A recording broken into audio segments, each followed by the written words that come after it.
It's a WTOP Huddle. We roll on, and so much is going on. I think just about every sport, and we have to start a spring football league, and then we'll have that going on as well. But Rob Woodfork, Cichon, Dave Preston, and George Wallace, although Cichon is coaching football because they're playing high school football right now. So everything is indeed going on.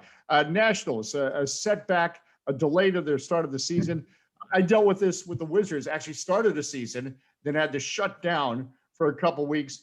It hasn't gone well for every team in every sport that had to deal with this. The Dallas Mavericks, I can think of it. They were like 2-8 coming out of a COVID-19 shutdown rather. George Wallace, we'll start with you.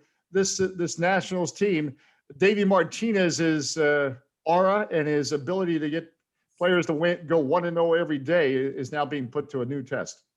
Yeah, and look, I think this team you've heard from them this week. It's a veteran team. They know how to handle things like this. You would hope. I mean, obviously this is something completely new, but last year they had to deal with a little bit. Remember, Juan Soto ended up missing first couple weeks of the season. I think they're going to be fine. And as Max Scherzer and Ryan Zimmerman both said yesterday, look, this is a chance now, just like any time during the season, that somebody else is going to have to step up and play for however long these guys are out. It's a good opportunity for young guys. Max isn't going to worry about it. These veterans aren't going to worry about it. They're just going to go out and play. And, as Mike Rizzo even said this week, the 1-0 every day thing is going to be even more important now because you don't know who's going to be on the field, at least to start this season. So you got to try and win one baseball game. As cliche as that sounds, you try to win the game and then you go from there because the schedule is not forgiving. You got the Braves this week, then you got the Dodgers at the Cardinals. So they're going to go on the road right away. But look,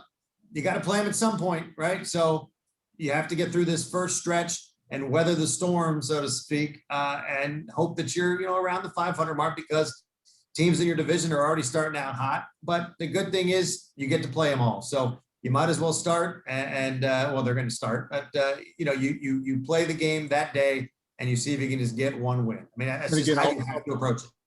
I'll bring up why, I think Ryan Zimmerman, veteran leadership, as I heard him talk, I thought, it's great that he is back with the club. Not only he will contribute, but they need a calming influence. Rob? No, you're right. And you mentioned it right off top is how it affected the Wizards. And that's the first thing that comes to mind for me with the Nationals is this is a team that has historically, even when things were going, relatively well anyway, that they started out 19-31, and you can't do that this year. You absolutely cannot do that this year. The schedule is unforgiving, as George said. They're in a really tough division.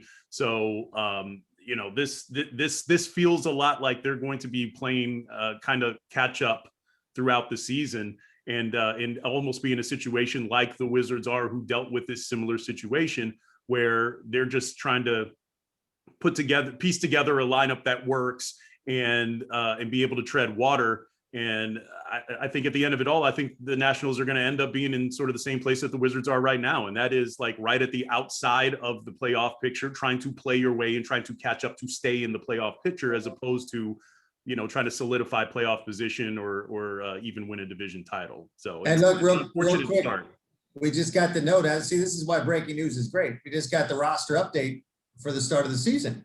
Yeah. And Trey Turner is on the roster. So he missed the workout, but he is on the roster. He's not on the injured list. Josh Bell, Corbin, Yan Gomes, Josh Harrison, John Lester, and Schwarber on the injured list, so they won't be with him to start. But Trey Turner is there. We were worried yesterday that he wasn't.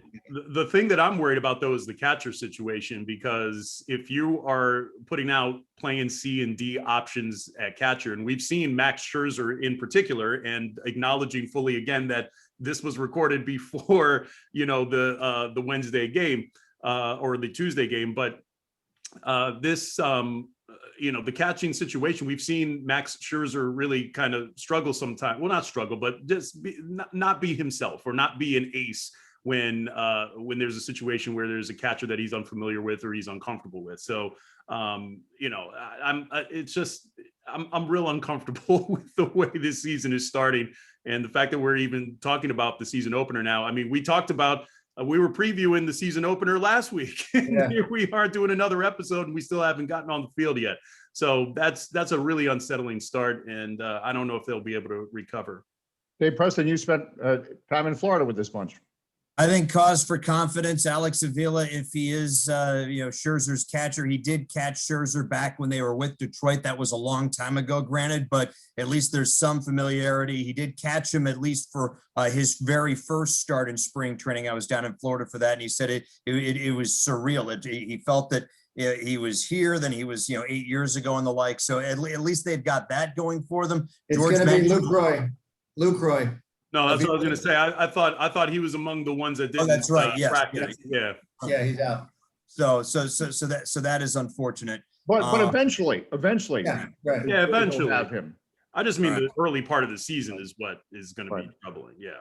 Right. I think, well, last week, shameless WTOP.com plug. Last week, we did 21 questions for 2021. The first one was, how would the COVID-19 pandemic affect this year? And unfortunately, we've learned that early and often the last couple of days. A lot more questions, 20 more of them, in fact, as far as what sort of issues this team faces if they want to be a contender, if they want to get back to the playoffs, that they're going to have to fight through. And this is just another wrinkle added to the situation. George mentioned the schedule. That's not forgiving early on, especially when you think the Dodgers will already have built up a head of steam. The Braves, even though they're 0-3 entering this week's series, they at least have had a chance to get out there. They've at least had a chance to get some of the rest or rust off, as it were. It's going to be a challenge the first week or so, especially with all these guys gone. But I think the Nationals won't be the only team in Major League Baseball to face that situation this year, because I think the restrictions as far as the bubbles will be looser this year than they were last year. And even last year, we saw a lot of issues with a lot of teams missing time from time to time. Chris? So I'm going to point to some of the opponents in this division and kind of take a different approach than Rob. I'm not too worried about Washington playing for a playoff position, because you look at the Marlins, I don't really, not all that impressed with their lineup. And now they've got two of their starters, Alicia Hernandez and Sixto Sanchez, are both hurt. All right. You saw the New York Mets bullpen blow up against the Philadelphia Phillies. And what a stupid decision it was to take out Jacob deGrom, the best pitcher in baseball, early after 77 pitches. Philadelphia, I don't really all that impressed with them. I mean, Zach Eflin's their number 2 starter. He's all right, but Bryce Harper goes through his funks at times during the season, and I don't think their lineup's that outstanding. Atlanta, yes, slow start. That's the team I'm going to be worried about. I think that they are the best team in the division, top to bottom. But Washington, to me, is, if it's 1A, it's 1B. They might get off to a little bit of a slower start, but I'm not too worried about this affecting them long term. I think they'll be competing. All these guys will get back. There's going to be more vaccinations, and better times are ahead. Rob, you had your rebuttal face on. Are you okay? You both had your points. I mean, yeah, but here's the thing, though. We're operating based on what we've seen, and we've seen some of the other teams in the division, and Chris makes great points. I love me some Chris Cichon. The thing that I would rebut, though, is that however good the Nationals look on paper, they very seldom hit that during the season. There's been times where they look like a 100-win team, and then they go out and then miss the playoffs. I mean, that's happened a couple of times now. So that's my rebut, is that there's inevitably injuries, and it's usually to some key starter in the pitching rotation. And then you're having to, reshuffle the deck there. There's usually somebody who's banged up in the offensive lineup. There's always a lull with the bats at some point during the summer. So there's always something that we can't account for right now. And I'm trying not to be a negative Nancy about it. I'm just saying, I would feel a lot better about their season if they were, sort of operating from more of a position of strength instead of with all of these, handicaps here right off the top. But that's the beauty of baseball and the 162 game season. Right. And that's the other thing, however bad the Mets look, or how dumb they're, doing with their lineups and stuff like that. I mean, they have time to get right. And so do the Nationals. Everybody does. But, again, it's, you can't dig a 19-31 hole. I think we've said that a number of times here. You just can't dig a big hole and expect to be able to climb out of it. That's the thing that I'm worried about. It was a great story. Go This ahead, team Dave. is notorious, and this team has notoriously started slow with Davey Martinez losing records. I think they went 11-16 his first year at the helm, 12-14 his second year, something along those lines. Even last season, they had a losing record in July, which was the first month in effect. It was the April, even Right. though it was a few months later. A slow start would not surprise me in the least. We've seen them win a World Series after a slow start. We've also seen them miss the playoffs twice. We've seen them finish last after a slow start. So it's easier to make up for a fast start than it is for a slow start. Say what you will about Dusty Baker, but he was able to crank out 16 and 17 win Aprils in his back-to-back seasons at the helm. And it's so much easier for a mindset, especially in the volatile world that we're in this year, where you don't know who might test positive on a week-to-week basis, who might be missing time. It's so much more comfortable to be ahead. And the key for the Nats is maybe not to fall completely behind. I don't think they'll have a great April, but they can't be 8-20 after this month. Well, look, I brought the good mojo here today. Okay. I mean, this That's is, good. this is why they didn't play last week, is because Dave forgot the ball. I didn't bring out the sweatshirt like I should have. So now we got the championship tee. Now they're going to play, and now they're going to ball out. I just hope that, they don't get undone by COVID here. Chris, that's a memo to you and I. We have to bring gear next week. Got to bring gear, man. Got to bring gear. That's a problem. Let's switch gears. College basketball, women's tournament, fantastic. I had Mike Tebow on WTOP. There's a lot to be excited about women's basketball going forward. Men's basketball tournament, as somebody said, everyone's going to remember the semifinal game, and they're not going to remember the final game. But Baylor's a great story, and I remember covering in 2003. When you have a scandal that also involves a murder of teammates, you're thinking there's no way that anybody's going to, A, like Scott Drew did, take a job at that school, and then B, turn it around to the point where we're talking about a national champion. I'll start with you, Dave Preston, as you give us so much insight on college basketball on WTOP.com. What's the takeaway for you from these tournaments? And there was also talk of them dropping out of the Big 12. There was talk that they didn't belong in the Big 12. And when you look at Baylor's makeup as a school, it's a private school in a league teaming with public school fish. Huge budgets like the University of Texas and Texas A&M and Oklahoma, deep pockets all around.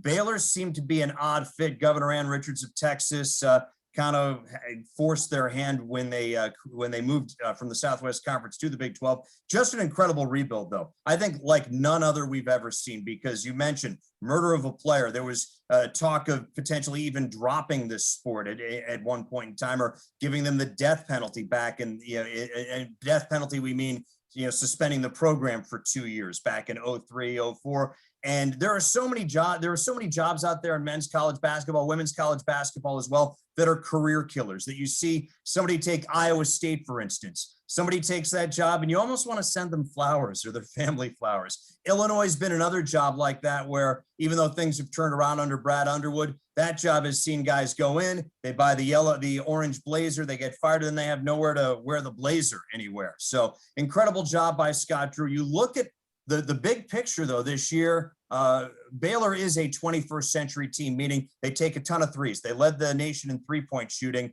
They averaged over 10 3-pointers made per game. They're also a team built on transfers. I think they had 3 or 4 transfers in their starting lineup, especially now with the players not having to sit out a year to redshirt after transferring. This is the new. This is the Wild West. You're seeing guys transfer anywhere and everywhere. Going to go small picture. Kudus Wahab going from Georgetown. The big man was really, grew over this past year for the Hoyas. He's now at Maryland. Maryland also adds a kid by the name of Fats Russell, who I thought he was 30 years old because I remember him from the 2018 Atlantic 10 tournament. So Maryland rebuilding on the fly. They have a proven point guard and a proven big man on the men's side. On the women's side, the waiver allows players to get that 5th year of eligibility. Katie Benson, honorable mention All-American, led the nation in 3-point shooting, over 50% from outside the arc. She's coming back. Chloe Bibby, kind of a do-it-all forward.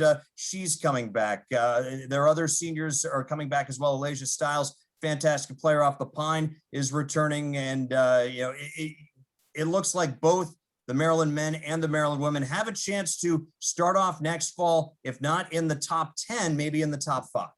Chris? So one thing, Dave, you pointed out early on was bouncing back from COVID and time off from that. Baylor was a team in the middle of February that like wasn't playing for almost 3 weeks or something like that. And they looked a little rusty coming off the time off, and look at where they came from. Dave throwing out the Southwestern Athletic Conference. They played Arkansas. That was probably the best game and most competitive game they had in the tournament when the old Southwest foes between Arkansas and Baylor battled it out. But yeah, you mentioned it. That Saturday bank shot by Jalen Suggs, the cousin of Terrell Suggs, is what we are going to remember. The call from Jim Nantz was awesome. And Baylor, just you watched them against Gonzaga. They were the more physical team. They were the team that attacked the hoop, right? And that's what I love about Russell Westbrook's game. I know we're going to be talking about the Wizards here, but they attacked, right? Aggressive play. Gonzaga can be a little finesse, and as great as they are, we saw that last night.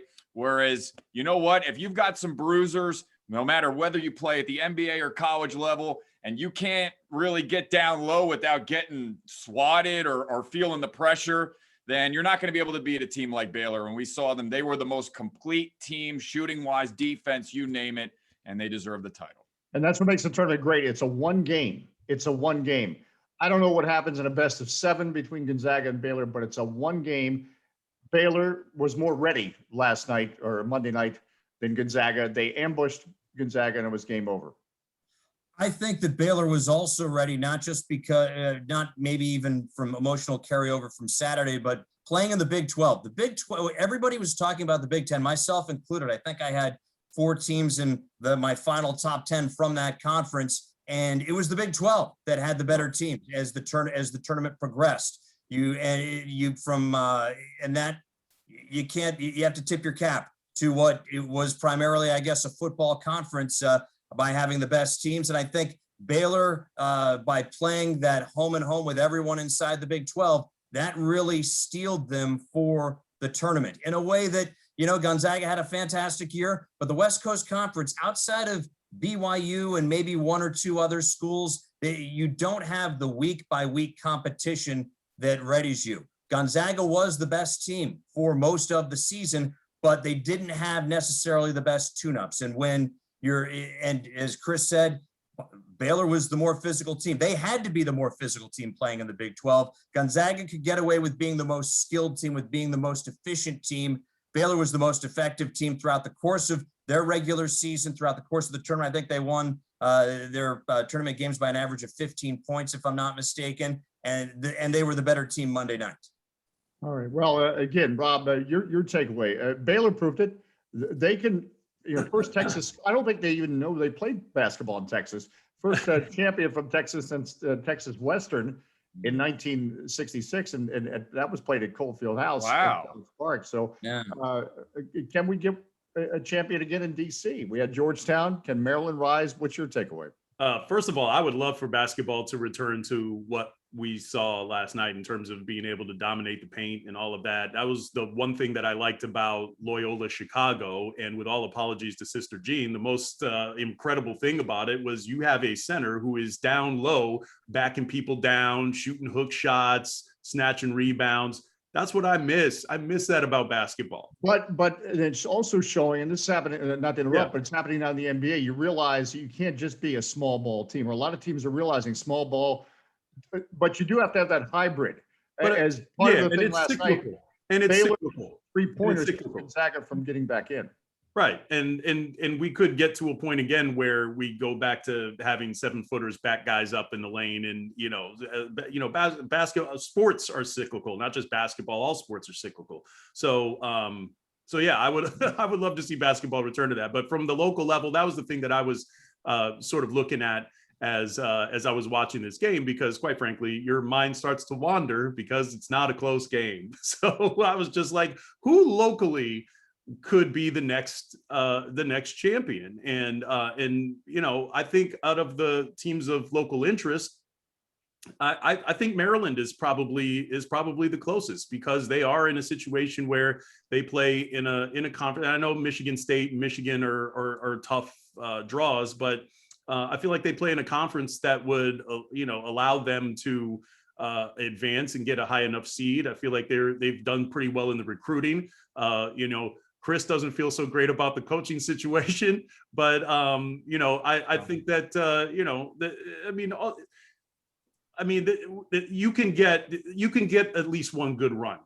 So if it's about just getting a championship, I think Maryland might be the closest between Georgetown and some of the other teams that are local. And I'd be curious to hear what you guys think about that, just because Dave certainly is closer to it than I am. Or do we want to start with Chris? Because he always had a good backhand to Rob's forehands. I think the fate was sealed for Turgeon when Roy Williams was speaking so highly of him. And then, you get those 2 transfers in this class coming in and keeping the guys there that were the core this past year. I'm back and forth. I think Turgeon's a good man. I think he normally produces a good team. He just has not brought them to that upper echelon Scott Drew, Mark Few level. Is Maryland ever going to get back there? I don't know. And I don't know if we're including Virginia in the local teams conversation, but to me, they're the perennial team that will be the national champion favorite. They play in an easier, although with Hubert Brown, he could be reviving that program at UNC and making that a competitive conference again. I love that hire. Yeah, I do too. It's a good one. Hubert Davis, by the way, and former Wizard Hubert Davis, although I don't know if that's going to be the first thing on his resume, but I can only say one of his many stops in the pros. What a wonderful guy he was to deal with during the time of the Wizards. And yes, I'm glad. And that was the thing. It's like you saw that in him as a player, was that he was a very intelligent player. He was a very conscientious player, and you knew he was going to be a coach one day. So to see him be on the bench there in Carolina for 9 years and then be able to get that promotion, I love that hire. I didn't know he was going to be a coach. If you had told me Hubert Davis be chief executive of a Fortune 500 company, I would have believed it. In other words, he really gave you that order. Dave? And a lot of us are naysayers when it comes to Roy Williams. His shucks, his dad gummit is, I don't know about this triangle and 2 thing from out of nowhere, but what incredible foresight. What incredible foresight by Roy Williams to hire Hubert Davis, because he was a guy in the media.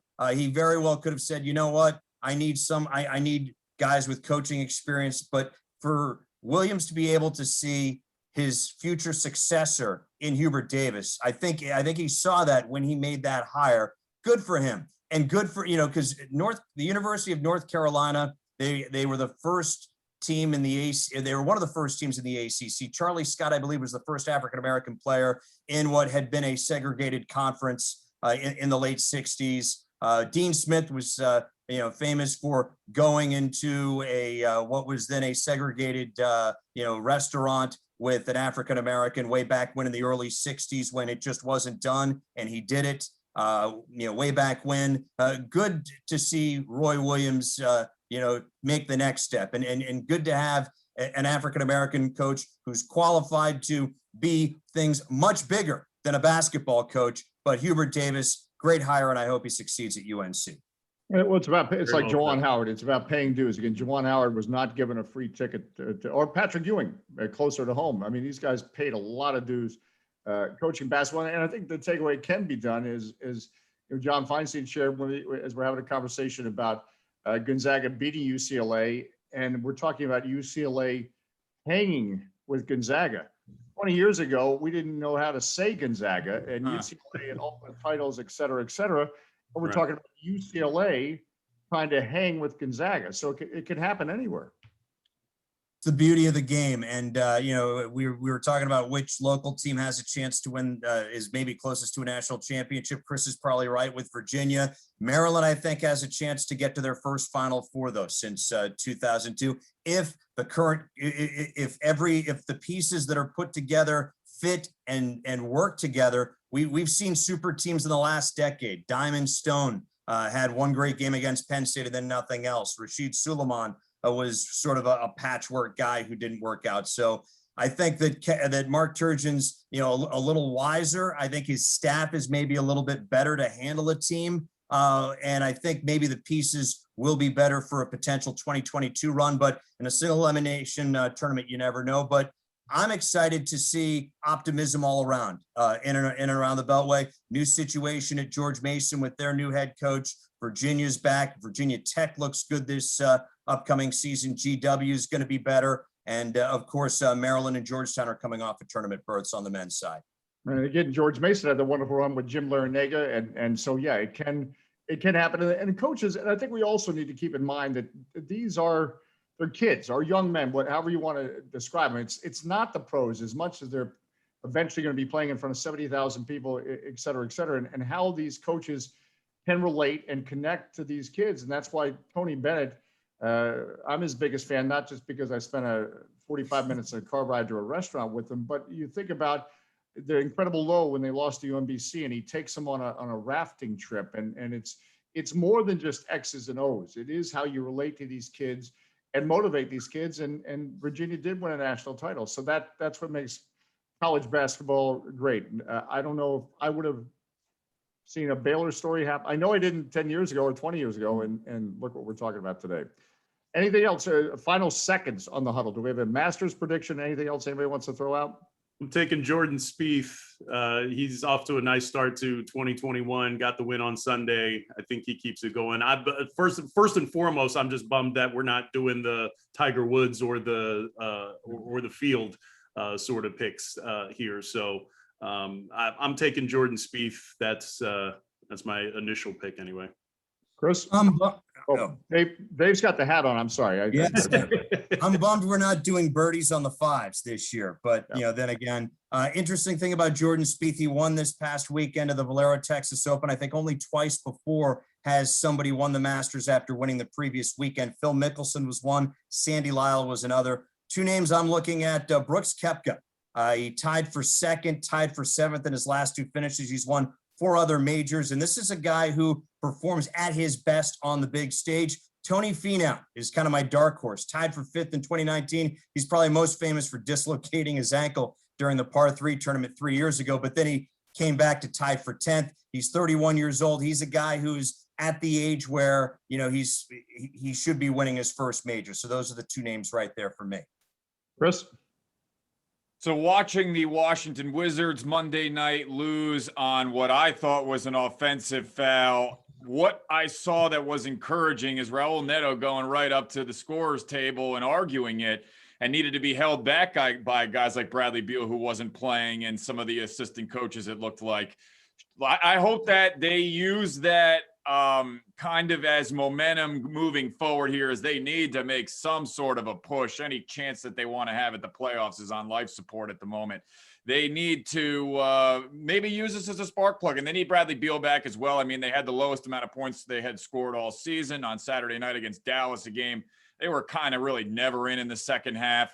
That Toronto game, they were leading by almost 20 points, Dave, and they blew it. So I hope they take that moment. They feel that they got screwed over, and that they can use it as a positive and build, and maybe say, you know what, we're not going to take this. We need to beat teams by more than 5-7 points and not have these plays in doubt anymore. But I don't know that they're skilled enough for that. First of all, that was a flop. Neto flopped hard. That was a soccer flop. That wasn't even the right sport.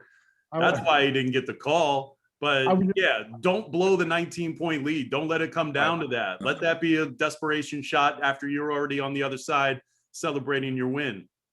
They lost that game way before it got to that point, because I was watching that first half. It was just like they were in control. Was it like 12-1 to start the game? And I'm just like, they've got control of this thing, and they had control for most of the game until they didn't.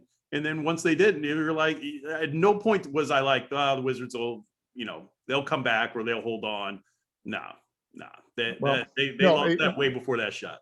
Yeah, I don't think that I appreciate Neto's passion, but I agree with Rob. I don't think that call is made in that situation there, and I don't think it was necessarily an offense. So I'd have to look at it again. And Chris, thanks for giving me a headache today, because I was having a good day until you brought up the game that I had to call last night. But you did give him a little bit of you don't blow a 19-point lead, and this period of time is an example of how the Wizards don't have depth.